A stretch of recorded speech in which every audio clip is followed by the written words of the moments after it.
வணக்கம். தரமைந்து புலமை பரிசில் பரீட்சைக்கான வினாத்தாள் ஒன்றின் விடைகாண் விளக்கங்கள் மாணவ செல்வங்களுக்கு தெளிவாக விளங்கும் வகையில் விளக்கப்படுகின்றது. வினாத்தாளின் அதாவது 4வது பக்கத்திலிருந்து அதாவது 10வது வினாவிலிருந்து விடைகாணும் விளக்கம் தருகின்றேன். அவதானித்து விடைகாணும் விளக்கத்தை புரிந்து கொள்ளுங்கள். 10வது வினா, பின்வரும் உருவில் காட்டப்பட்டுள்ள திண்மம் அதிலே உள்ள முறிந்த கோடு வழியே வெட்டப்பட்டு சமமான இரு பகுதிகளாக வேறுபடுத்தப்பட்டால் கிடைக்கும் வெட்டுமுகத்தின் வடிவம் யாது என்பது. இது கடந்த கால அரசவரிக்கைத்தாள்களில் ஒரு உருளையே வெட்டுகின்ற போது அதில் அதாவது நிலைக்குத்தாக வெட்டுகின்ற போது அதில் கிடைக்கின்ற இரு பாகங்களும் சதுரமாக இருந்தது. இங்கே மேலே கூம்பி வருகின்றபடியால் செவ்வகமாக இருந்தது. இங்கே செவ்வகமும் அதாவது கூம்புகின்ற பகுதி இரு பக்கங்களை கொண்ட ஒரு முக்கோணத்தை கொண்டதாக இருப்பதால் முதலாவது விடையே பொருத்தமானதாக கருதப்படும். இனி நாங்கள் அடுத்த வினாவுக்கு விடை காண் விளக்கம் பார்ப்போம். இந்த பின்வரும் சதுரக்கோட்டுத்தாளை ஏபிசியாக உருக்களையும் பார்க்க இந்த சதுரக்கோட்டுத்தாளில் இருந்து அந்த சதுரக்கோட்டுத்தாளை வெவ்வேறு விதமாக பயன்படுத்தி இந்த தாளை வேறு விதமாக பயன்படுத்தி இந்த ஏபிசி 3 உருக்களையும் வரையலாம் என்ற கேள்விக்கு நாங்கள் விடை காணுகின்ற போது இதில் இந்த சதுரக்கடதாசியை நான் காட்டுகிற முறையிலே வரைகின்ற போது ஏபிசி 3ஐயும் வரையக்கூடியதாக இருக்கலாம். பார்வையிருங்கோ. இது செவ்வகமாக இருந்த போது இதில் இருந்து நேர்கோடு இங்கே வரையப்பட்டு இங்கிருந்து ஒரு நேர்கோடு வரையப்பட்டு இந்த பகுதியிலேயும் நேர்கோடு வரையப்பட்டு இந்த பகுதியிலேயும் நேர்கோடு வருகின்ற போது முதலாவது உரு கிடைக்கின்றது. இதே போல அடுத்த வடிவத்தை நாங்கள் இரண்டாவது உருவை பெற முடியுமா என்றால், அதாவது இந்த வடிவிலே 4 பாகங்களாக பிரிக்கின்ற போது 4 பாகங்களாக பிரித்து 3 பாகங்களை அதாவது நடுக்கோட்டின் மத்தியிலே இப்படியான 3 பாகங்களை பிரித்து வந்து இதிலே ஒரு பாகத்தை சதுரமாகவும் அடுத்த பாகத்தை இங்கே இதே சதுரமாக அதாவது கீறுகின்ற போது விளக்கம் தெளிவாக இல்லாவிட்டாலும் இந்த முறையிலே இதில் இருந்து இந்த வடிவத்தை ஆக்கக்கூடியதாக இருக்கின்றது. இனி நாங்கள் பார்க்க போவது 3வது உருவை ஆக்க முடியுமா என பார்வையிடுவோம். 3வது உருவிலே 2 புள்ளிகள் ஒரு சதுரத்தாளிலே காட்டப்பட்டிருக்கின்றது. அப்ப மேலே கீழே இந்த இடத்திலே நாங்கள் அடையாளம் வைத்துக் கொண்டு இப்படியாக ஒரு சாய்கூடு, அதே போல இங்கே வளைந்த சாய்கூடு, அதே மாதிரி அடுத்த பக்கம் வளைந்த சாய்கூடு. இது நான் நேர்கோடு போல காட்டுறேன், நீங்க வளைகூடாக கருதி கொள்ளுங்கள். இப்போ நான் வளைகூடுகளாக கருதி காட்டுறேன். இது இப்படியாக வருகின்றது, இது இப்படியாக வருகின்றதோ, ஆகவே இந்த வடிவமும் வரையலாம். ஆகவே 3 உருக்களையும் வரையலாம் என்ற விடை பொருத்தமாக இருக்கின்றது. இனி 12வது வினாவுக்கு விடை காணும் விளக்கத்தில் ஈடுபடுவோம். இந்த வினாக்கள் பல்வேறு வகையில பல்வேறு கோணத்தில் ஆக்கப்படுகின்றபடியால் இந்த வினாக்களுக்கு பொருத்தமான விடைகளை நாங்கள் வழங்குகின்றோம். சில வேளை பரீட்சைத்தால் திருத்துகின்ற போது ஒரு சில வினாக்களுக்கு வித்தியாசமான அணுகுமுறையும் அமையலாம் என்று ஏற்கனவே உங்களுக்கு அறிவுறுத்தல் தர விரும்புகிறேன். பாத்திமா, மிஷேல், கவிஷா, ராமன் ஆகியோர் 4 பிள்ளைகள் ஆவர். மிஷேல் பாத்திமாவிலும் மூத்தவர், கவிஷவிலும் இளையவரும் ஆவார். ராமன் மிஷேலும் இளையவரும் பாத்திமாவிலும் மூத்தவரும் ஆவார். இதற்கேற்ப மூத்த பிள்ளையையும் இளைய பிள்ளையும் முறையே யாவர் என்று கேட்கப்படுகின்றது. இப்ப எங்களுக்கு இங்கே 4 பெயர்கள் தரப்பட்டுள்ளது. அப்ப நாங்க இந்த பெயர்களை நிலைப்படுத்தும் போது இந்த 4 பேரின் பெயர்களை நிலைப்படுத்துகின்ற போது முதலாவது தகவலை பார்க்கின்ற போது அங்கே மூவர் ஒப்பிடப்படுகின்றார்கள். மிஷேல் பாத்திமா, கவிசன். அப்ப இவர்களை ஒப்பிடுகின்ற போது மிஷேல் பாத்திமாவிலும் மூத்தவர். அப்ப மிஷேல் என்பவர் மூத்தவராக இருக்கின்றார், அவர் பாத்திமாவிலும் மூத்தவர் ஆக இருக்கின்றார்.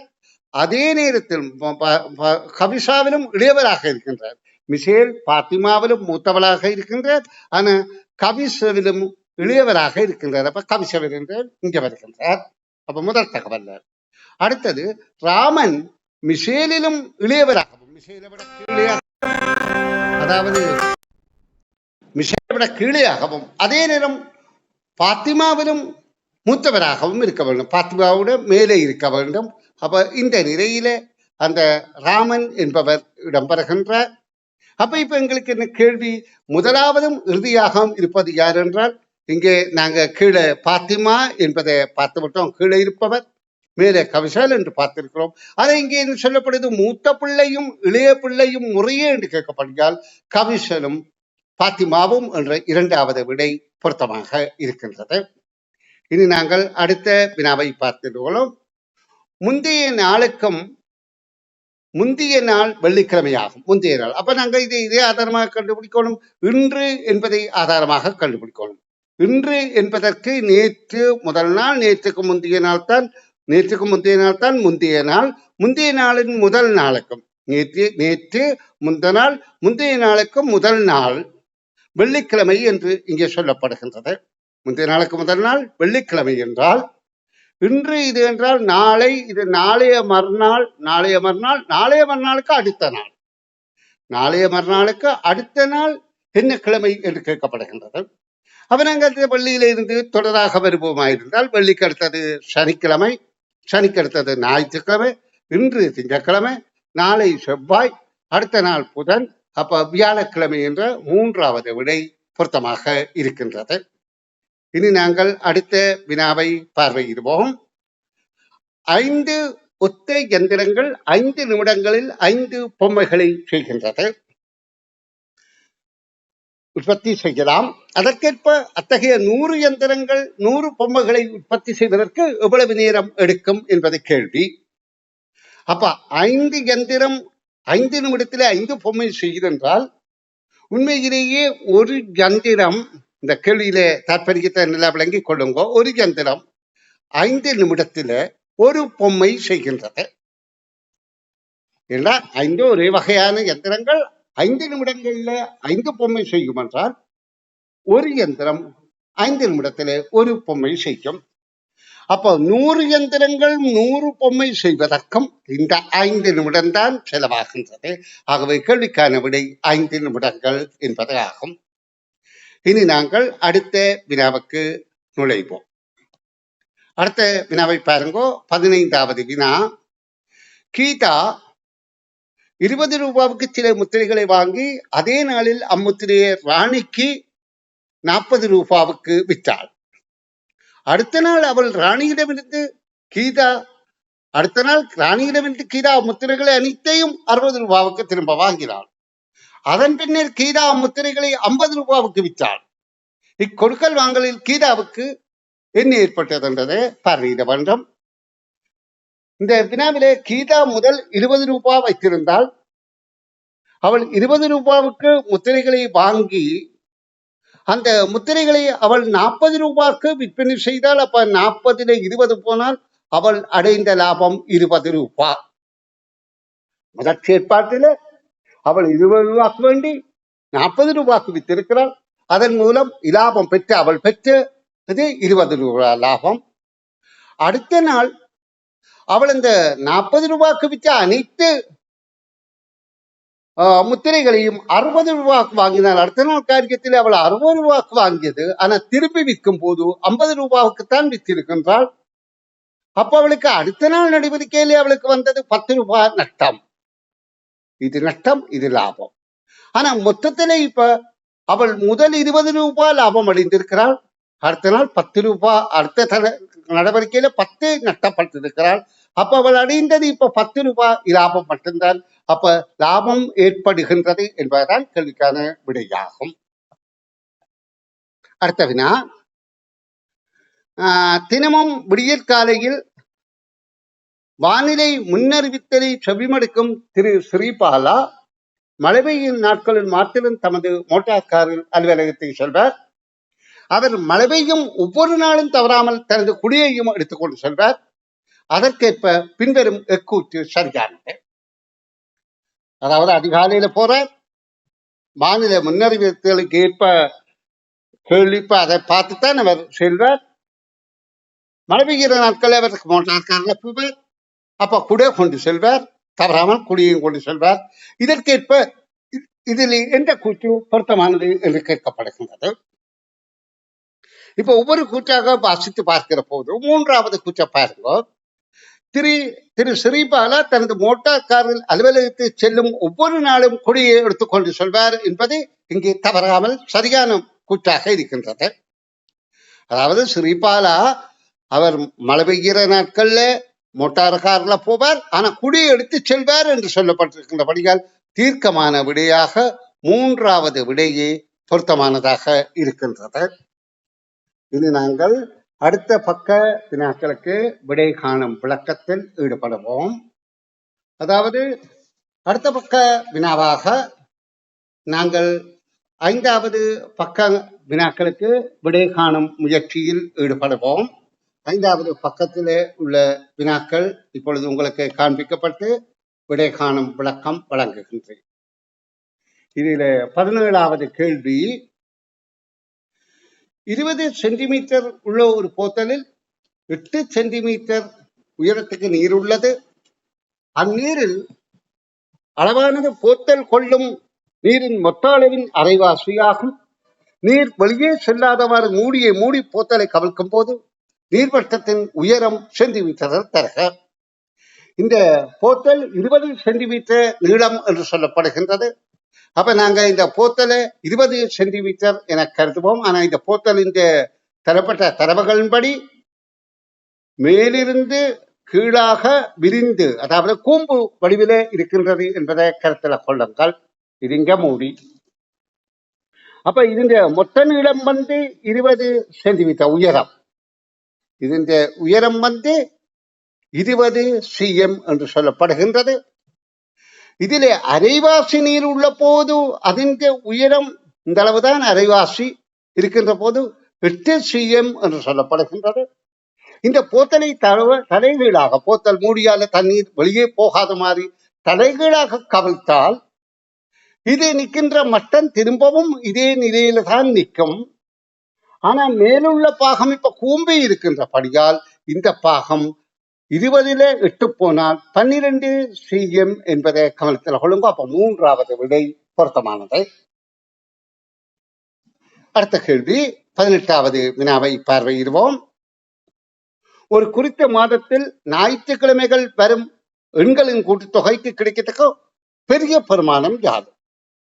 அப்ப இங்க எத்தனை ஞாயிற்றுக்கிழமை சொல்லப்படையில, அந்த குறித்த மாதத்தில் எத்தனை நாளன்னு சொல்லப்படையில, ஆனால் கிடைக்கத்தக்க பெரிய பெருமானம் என்று கேட்கப்பட்டபடியா நாங்கள் 31ஆம் திகதியில இருந்து ஆரம்பிக்கணும். 31 தான் ஒரு மாதத்துல இருக்கக்கூடிய நாட்கள். அப்போ 32 ஒரு ஞாயிறாக இருந்தால் அதுக்கு முதல் 24 ஞாயிறாக இருக்கும். 24ல் 7 போனால் 17 ஞாயிறாக இருக்கும். 17ல் 7 போனால் 10 ஞாயிறா இருக்கும். 10ல் 7 போனால் 3 ஞாயிறா இருக்கும். அப்ப இவ்வளவையும் கூட்டுதல் வேண்டும். இதை கூட்டுவது எப்படி? 31 3 34, 10 24 34 இது அரைவாசி. அப்ப 34 17 அரைவாசி, பிறகு 34 இது எல்லாத்தையும் கூட்டினா 8 + 5 1 85 என்பது கேள்விக்கான விடையாகும். தற்செயலாக இது கேள்வியிலே சிறிய பெருமானம் என்று கேட்கப்பட்டிருந்தால் நாங்க 1ல் இருந்து ஆரம்பிக்கணும். ஆனா அதுல எத்தனை ஞாயிற்றுக்கிழமை என்று சொல்லி இருந்தால் தான் சரி. இல்லாட்டி ஒரு மாதத்திலே எத்தனை நாள் என்றால் நாங்கள் 24 கூடி முடித்துக் கொள்ளலாமே. 28 உள்ள நாட்களும் இருக்கின்றது. 28 திரும்ப இருக்க வராது. அப்ப குறைந்த பெருமானம் 31 நாள குறைந்த பெருமானம் என்றால் 1 1 8 8 15 15 22 22 29 இந்த அளவையும் கூட்டுகின்ற போது இதை விட டபிள் ஒவ்வொன்றிலே குறைக்கிறபடியா 10 பெருமானம் குறைவாக குறைந்த நாட்கள் என்றால் 75 விடை பெறும். சரி, இனி அடுத்த 19வது வினாவை பார்வையிடுவோம். ஒரு பிள்ளை தனது தாயாரிடம் பின்வாறு கேட்கின்றது. எனக்கு ஒன்றும் தெரியாமல் இருப்பது நான் கண்டறியாத சிறு பையனாக இருப்பதனால் பெரியவனாகும் போதே எனக்கு தெரிய வருமா என கேட்கிறேன். எனக்கு இப்ப கண் தெரியாம இருக்கிறது காரணம் நான் கண் தெரியாத பையனா இருக்கிறதுல எனக்கு ஒண்ணு தெரிய இல்லையாம். ஆனா நான் பெரியவனானா எனக்கு தெரிய வருமா என கேட்கிறேன். இப்பிள்ளை கேட்கின்ற போது அவருக்கு ஏன் தெரிவதில்லை? நிச்சயமாக அவன் குருட்டு பையனாக பிள்ளையாக இருக்கப்படுகிறார். அப்படியாக இருக்கும். அதாவது பையனாக இருப்பதால் கண்டறியவில்லை என்பது நியாயமில்லை, சிறியவனாக இருப்பதால் கண்டறியவில்லை என்பது நியாயமில்லை. அவன் விழிப்புலன் இழந்த, பார்வை இழந்த சிறுவன் என்பதே கேள்விக்கான விடை. முதலாவது விடையே பொருத்தமானது. இனி நாங்கள் 20வது வினாவுக்கு சென்று அதற்கான விடையை பார்வையிடுவோம். இதில் 20வது வினா, ஒரு கிராமத்தின் பண்படி கிளைப்படம் கீழே தரப்பட்டுள்ளது. அதனை பற்றி கூற்றுகளிடையே தவறான கூற்றை தெரிவு செய்க. அப்ப 2 கூற்று சரியா இருக்கும், ஒரு கூற்று தவறா இருக்கும். தவறான கூற்றைத்தான் கண்டுபிடிக்கணும். அப்ப முதலாவது கூற்று, மருந்தகத்தில் பார்க்க உயர்ந்த இடத்தில் கோயில் உள்ளது என்று சொல்லப்படுகின்றது.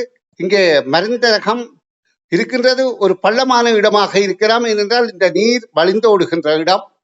அப்ப குளக்கட்டில இருந்து தண்ணீர் வழிந்தோடுகின்றது. பள்ளமான பிரதேசத்துக்குத்தான் தண்ணீர் போகும். இப்போ குழந்தை அணைக்கட்டுகள் உயர்த்தி அங்க நீரை கூடுதலாக தேக்கி வைத்திருப்பார்கள். பள்ளமானதாக இருக்கலாம். அப்ப கோயில் உயரமான இடத்திலே இருப்பதற்கு சாத்தியம் உள்ளது. அப்ப அதை நாங்க தவறான கூற்று, இந்த தவறான கூற்று என்பதை கருத்தில் கொள்ளணும், விடையாக கருத முடியாது. மைதானத்துக்கு வடக்கே குளம் இருப்பின், இதான் மைதானம். மைதானத்துல வடக்கே குளம் இருந்தால் எங்களுக்கு தெரியும் 4 திசையிலும் இது வடக்கு, இது கிழக்கு, இது தெற்கு, இது மேற்கு. அப்ப இருப்பின் பாடசாலைக்கு மேற்கே மருந்தகம் என்பது பொருந்துமா? சரியாக பொருந்துகிறது. அப்ப இந்த விடையும் பொருத்தமாக இருக்கின்றது. அப்ப 3வது விடைதான் தவறான விடையாக இருக்கும். பார்ப்போம். அஞ்சல் அலுவலகத்திலிருந்து கோயிலுக்கு செல்லும் போதும், இதான் அஞ்சல் அலுவலகம், இதான் கோயில். செல்லும் போது குளக்கட்டின் மீதே செல்ல வேண்டும். இதுதான் குளக்கட்டு. இந்த குளக்கட்டின் மீதுதான் செல்ல வேண்டும் என்று சொல்லப்படுகின்றது. ஆனா இங்கேயும் ஒரு பாதை இருக்கின்றது, இப்படியாக போகலாம். அப்ப இந்த பாதையிலே போகலாம். ஆனபடியால் அதுதான் தவறான கூற்று என்பது விடையாகின்றது.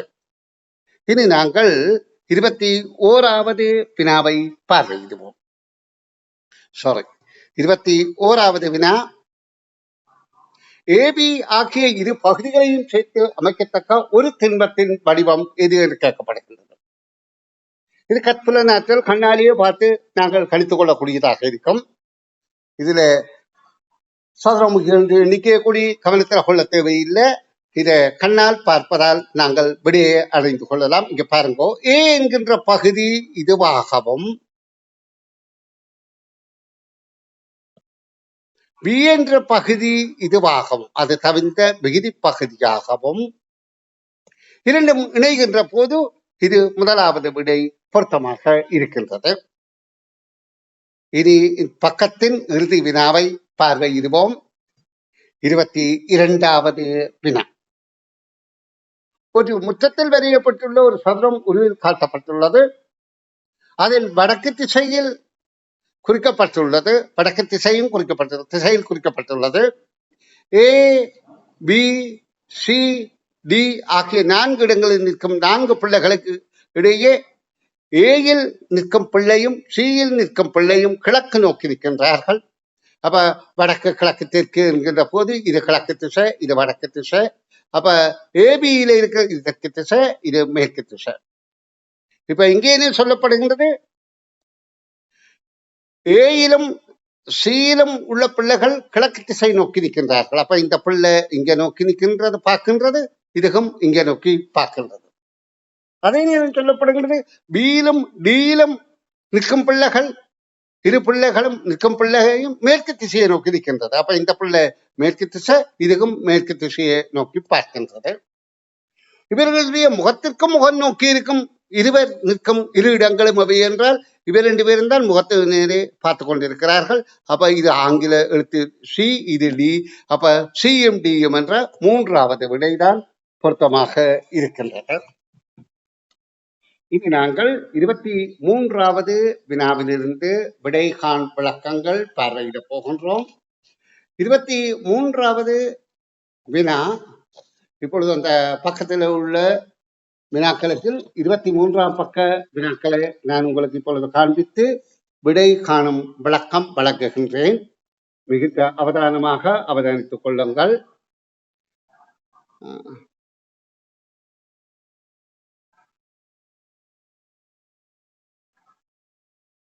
இதுதான் 23வது வினா உள்ள பக்கம்.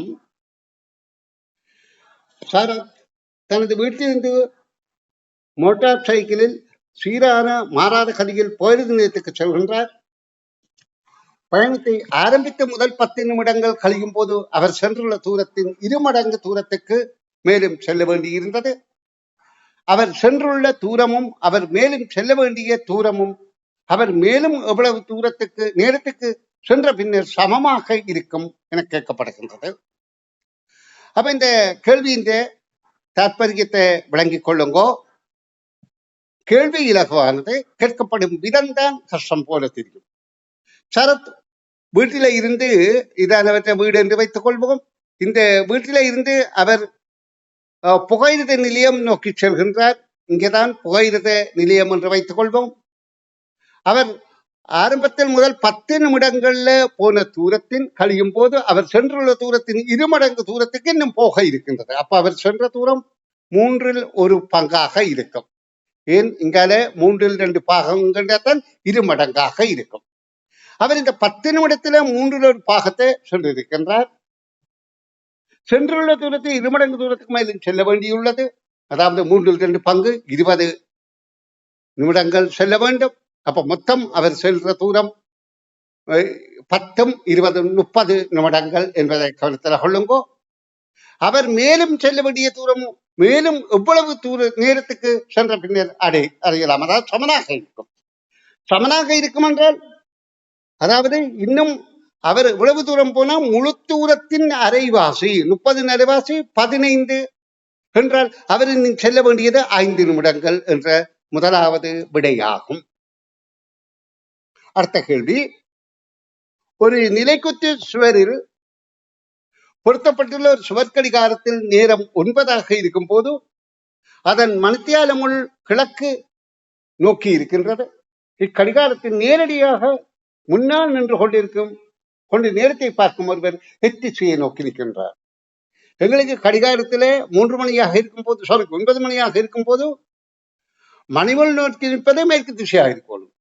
ஆனா இங்கே கிழக்கு திசை என்று சொல்லப்பட்டபடியால் அப்ப இந்த கடிகாரம் தவறாக தலைகீழாக ஓடுகின்றது என்றுதான் நாங்கள் கருத வேண்டும். ஏனென்றால் இந்த கடிகாரத்தை இப்படி கேட்டால் இதுதான் கிழக்கு திசை, இங்கேதான் 9 இருக்குது என்றால் இது தலைகீழாக இருக்கின்றதான் கருத்து. அப்ப இதை நோக்கி நிற்பவர் நிற்கிற திசை தெற்கு திசையாக இருக்கும். 3வது விடை பொருத்தமானது. இனி அடுத்த வினாவை நான் தருகின்றேன். இந்த வினா கடந்த காலங்களில் நான் சூம்போப்புகளை கற்பிக்க காணொலியாக யூடியூப்ல பதிவேற்றம் செய்திருக்கிறேன். அதே வினாதான். மாலை ஒரு நாள் முற்பகல் 6 காலை 6 மணியில இருந்து பிற்பகல் 6 இரவு 6 மணி வரையில உள்ள நேரத்தில் ஒரு கடிகாரத்தின் மணித்தியால முள்ளின் மீது நிமிடமுள் எத்தனை தடவை செல்லும் என்பதை கேள்வி. அங்க நான் கேட்கப்பட்ட விதம் அதை தாண்டுகிறது. மணித்தியால முள்ள நிமிடமுள் எத்தனை தடவை தாண்டும் என கேட்கப்பட்டேன். அதற்கு சரியான விடை 11. ஏனென்றால் கடிகாரம் 6 மணியாக இருக்கும் போது இப்படியாக மணிமுள் இங்கே நிற்கும், நிமிடமுள் 12ல நிற்கும். இப்ப இது ஒரு ரவுண்ட் அடிக்கைக்குள்ள மணிமுள் அதாவது ஒரு கொஞ்சம் நகர்ந்திருக்கும். நிமிடமுள் இதை கடந்து செல்வதற்கு இங்கே அதாவது 35க்கு கிட்டத்தான். என்றால் அரைவாசி வரைக்கு நிமிடமுள் அரை வட்டம் சுற்றுகின்ற போதும் மணிமுள் அதுக்கே அதாவது 12 பாகத்திலே அரை பாகத்தை கடந்திருக்கும் கிட்டத்தட்ட. அப்ப இப்ப அவர் 6:34 அல்லது 33 தான் முதல் அந்த அதாவது நிமிடமுள் மணிமுள்ள கடந்து செல்லும். இந்த வகையில பார்த்தால் ஒவ்வொன்றும் 5 நிமிடம் கூட அதாவது இப்ப இது 6:34 என்றால் அடுத்தது 7 இன்னும் ஒரு 5 நிமிடத்தை கூட்டினால் 7:39 தான் சந்திக்கும். அடுத்தது 5 நிமிடத்தை கூட்டி விடுவோமே, 4 நிமிடம் கூட்டினா 5 நிமிடம் கூட்டா இப்படியாக பார்க்கின்ற போது 11 தலைமைகள் அது ஒன்றன் மீது ஒன்று சந்திக்கும் என்பதை கவனத்தில் கொள்ளுங்கள். இது என்னால் பரீட்சைக்கு கிட்டத்தட்ட 3 வாரங்களுக்கு முதல் வழங்கப்பட்ட வீடியோக்கள்ல நான் இது பதிவேற்றம் செய்திருக்கின்றேன். அப்படியே அதாவது ஒரு மாற்றமும் இல்லை, அப்படியே என்பதையும் நான் இங்கே கூறிக்கொள்ள விரும்புகிறேன். அநேகமான கேள்விகள் கடந்த கால அரச பரீட்சை வினாக்களை தழுவியதாகத்தான் இருக்கின்றது. இனி நாங்கள் அடுத்த கேள்வியை பார்ப்போம். மாணவர்களிடம் 10 ரூபாய், 5 ரூபாய், 10 ரூபாய் நாணயங்கள் பாத்திரம் உள்ளன. இந்நாணயங்களில் ஒன்றை அல்லது சிலவற்றை அல்லது எல்லாவற்றையும் பயன்படுத்தி அம்மாணவன் ஒன்றிலிருந்து ஒன்று வேறுபட்ட எத்தனை விதமான பணத்தொகைகளை வழங்கலாம்? அப்ப அவனிடம் இருக்கிறது 10 ரூபாய் இருக்கின்றது, அவனிடம் இருக்கிற நாணய குச்சிகள் 10 ரூபாய் இருக்கின்றது, 5 ரூபாய் இருக்கின்றது, 2 ரூபாய் இருக்கின்றது. அவன் ஒவ்வொரு நாணய குச்சியாக கொடுத்தால் இதுல 1, 2, 3ஐயும் கொடுக்கலாம். 3 முறைகள் இருக்கின்றது. அவன் இவ்விரண்டு நாணய குச்சிகளாக இருந்தால் 10ம் 5ம் அல்லது 10ன் 2ம் அல்லது 5ன் 2 என்று 3 தடவையிலே அதையும் கொடுக்கலாம். அதாவது ஒவ்வொரு குட்டியாக 10 ரூபா ஒன்று, 5 ரூபா ஒன்று, 2 ரூபா ஒன்று, 3 முறையா கொடுக்கலாம். 2 நாணய குட்டியா பார்த்தால் 10 ரூபா 5 ரூபா, 10 ரூபா 2 ரூபா, 5 ரூபா 2 ரூபா என்று கொடுக்கலாம். 3ஐயும் சேர்த்து கூடி கொடுக்கலாம். 10, 5, 2ஐயும் சேர்த்து ஒரு தடவை கொடுக்கலாம். அப்ப மொத்தம் 7 தடவைகள் என்பது கேள்விக்கான விடை ஆகும். இனி நாங்கள் 27வது வினாவுக்கு விடை காணும் விளக்கத்தை பார்வையிடுவோம். அதாவது 27வது கேள்வி, கால்பட்டி A மீது கால்பட்டி Bயை எவ்விதமாக வைத்தாலும் பார்க்க முடியாத ஒரு சந்தர்ப்பம் என்று கேட்கப்படுகின்றது. அப்ப எவ்விதமாக என்றால் தலைகளாகவும் வைக்கலாம் என்றதான் கருத்து. அதாவது கிடையாகத்தான் வைக்கணும், இங்க நிலைக்குத்தாக வைக்க முடியாது, நேராகத்தான் விடைகளும் இருக்கின்றது, கிடையாது. அப்ப இந்த 4க்கு மேலே இந்த 2 வைத்து திரும்ப 4 தான் பெறுகின்றது. அப்ப எது எது அமையும் என்றுதான் கேட்கப்படுகின்றது. எங்களுக்கு இங்கே தெரியணும், இந்த 2வது அட்டைக்கீழம் முக்கோணமும் சகதர என்கின்ற கோடும் அருகருகே இருக்கின்றது. அப்ப இந்த கோடுகள் தலைகீழாக வரக்கூடிய சந்தர்ப்பமும் இருக்கலாம். இப்ப இதுல கேட்கப்பட்டது முடியாத ஒரு சந்தர்ப்பம் தான் கேட்கப்படுகின்றது. அப்ப நாங்க இதுல பார்க்கின்ற போது முக்கோணமும் இந்த கோடும் சகசர கோடும் இந்த சந்தர்ப்பத்திலே பயன்படுத்த இடமில்லை. ஏனென்றால் இது இங்க வந்து இது இங்க வர நியாயம் இல்லை. அதாவது நேரா வைத்தா கூடி இடம்பலம் மாற முடியாது. அப்படி இல்லை, இந்த முக்கோணம் இங்க தலைகீழா வந்தால் அடுத்து வர வேண்டியது இதுவாக இருக்கும். ஆகவே 3வது விடைதான் இதுல முடியாத ஒரு சந்தர்ப்பம் என்பதை கவனத்தில் கொள்ளுங்கள். இனி நான் 28வது வினாவுக்கு விடை காணும் விளக்கம் தருகின்றேன், அவதானிங்கோ. ABC சமாள உள்ள நீர் 3 பாத்திரங்கள் ஆகும். தரப்பட்டுள்ள 3 படிமுறைகளில் முறையே கருதி பார்க்க அந்த 3 பாத்திரங்கள் சொல்லப்பட்டிருக்கின்றது ABC என. முதலாவது A பாத்திரத்தில இருந்து, அதாவது ஒரே அளவு சம அளவு உள்ள நீர் பாத்திரங்கள் என்று சொல்லப்படுகின்றது. அப்ப ABC என்பது சம அளவுள்ள நீர் பாத்திரம். இதில் என்ன சொல்லப்படுகின்றது? இதில் நீர் இருக்கின்றது. முதலாவது பாத்திரம் ஏயில் உள்ள நீரில் அரைவாசிய பாத்திரம் B இருக்கும். அப்ப அரைவாசி என்றால் அதாவது இதுல உள்ளது 2 மடங்காக இருக்கும். அப்ப அரைவாசி. அதே மாதிரி அடுத்த பியில் உள்ளதுக்கு அரைவாசி சிக்கு என போது அதின் அரைவாசி என்ற போது பி சி 2 மடங்காக இருக்கும். பின்னர் கடைசியில் சி பாத்திரத்தில் உள்ள நீரின் அரைவாசியை ஏ பாத்திரத்துக்கு இடும்போது என்று சொல்லுகின்றபடியால் இங்க அரை அரை என்று 3 தடவை இடம்பெறுகின்றபடியால் 3 தடவை ஒரு முழு இலக்கத்தை வகுக்கிற போது 8 என்பது பொருந்துகின்றது. இப்ப நாங்க இதன்படி பார்த்தால் 3 பாத்திரங்களிலேயும் 8 லிட்டர் நீர் உள்ளதாக கருதுவோம். ஏனென்றால் நாங்கள் கணிப்பு செய்வதற்கு இலக்கமாக 8 லிட்டர் நீர் உள்ளது 3 பாத்திரத்திலையும். முதல் செயற்பாட்டிலே ஏயில இருந்து அரைவாசி பிக்கு இடப்படுகின்றது. அப்ப 8ல இருந்து இங்கே 4ஐ சேர்க்கின்ற போது இங்கே 8ல 4 வந்துவிட்டது, இங்கே 12 விட்டது. இப்ப பியிலிருந்து சிக்கு அரைவாசியை போடுகின்ற போது 12ல இருந்து அரைவாசி 6 இங்க போயிட்டால் இங்கே 6 இருக்கும், இங்கே 4 தான் இருக்கும். இப்ப 6 இருக்கும். இங்க 8ஓடு 6 சேர்ந்தால் 14 ஆகிவிடும் இந்த கட்டத்துல. இனி இந்த 14 இருந்து அரவாசி ஏக்கு திரும்ப வருகின்ற போது இதுக்கு 7 11 ஆகின்றது, இது 6 ஆகின்றது, இது 7 ஆகின்றது. இப்ப எங்களை கேட்கப்பட்ட கேள்வி என்ன? நீரின் அளவுக்கேற்ப ஏறு வரிசையில் அமைந்த விடை யாது? அப்ப இது பி சி ஏ என்ற விடை. அப்ப முதலாவது பி வரணும், அடுத்தது சி வரணும், அடுத்தது ஏ வரணும்.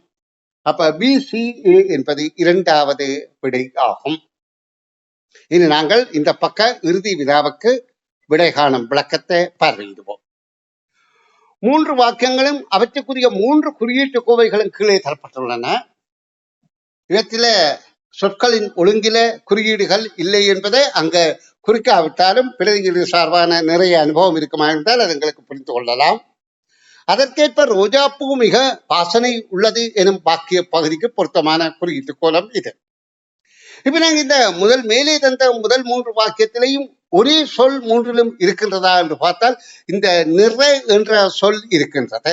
நிற நிற நிற. அப்ப இந்த நிற சொல்லை குறிக்கிற 3லையும் ஒரே வகையான குறியீடாக இருப்பது இந்த சாய் சதுரம். அப்ப சாய் சதுரம் என்பது நிறம் என்றதை குறிக்கின்றது.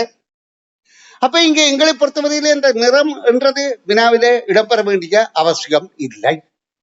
நன்றாக அவதானித்துக் கொள்ளுவோம். ஏனென்றால் இங்க ரோஜாப்பூ மிக வாசனை உள்ளது என்றபடியால் நிறம் என்றது அவசியம் இல்லை என்றபடியால் இந்த விடை பொருந்தாது. ஏன் நாங்கள் விரைவாக விடை காண்பதற்கு இலக்கு வழிகளை பின்பற்றுதல் வேண்டும். அடுத்தது இனி 2 சொற்கள் ஒரே வகையிலே இருக்கிறான்னு பார்த்தால் பூ என்பது இருக்கின்றது. அதாவது பூ பூ. அப்ப பூ என்பதை குறிப்பது எது என நாங்கள் பார்க்கின்ற போது ரோஜா நிறப்பூ, நிறப்பூ வாசனை உள்ளது என்று இருக்கின்றது. அப்ப நிறப்பூ என்பதிலே நிறம் என்பதை நாங்கள் தவிர்த்து விட்டோம். இப்ப பூ என்பதை நாங்கள் கண்டுபிடித்து விட்டோமா இருந்தால் ரோஜா பூ மிக வாசனை உள்ளது என்பதை இலகுவாக அடைந்து கொள்ளக்கூடியதாக இருக்கும். இப்ப நாங்க இது தவிர்த்த ஒரே வடிவம் என்று பார்க்கின்ற போது 2 வாக்கியங்களையும் 2 குறியீட்டு கோலத்திலையும் முக்கோணம் இருக்கின்றது.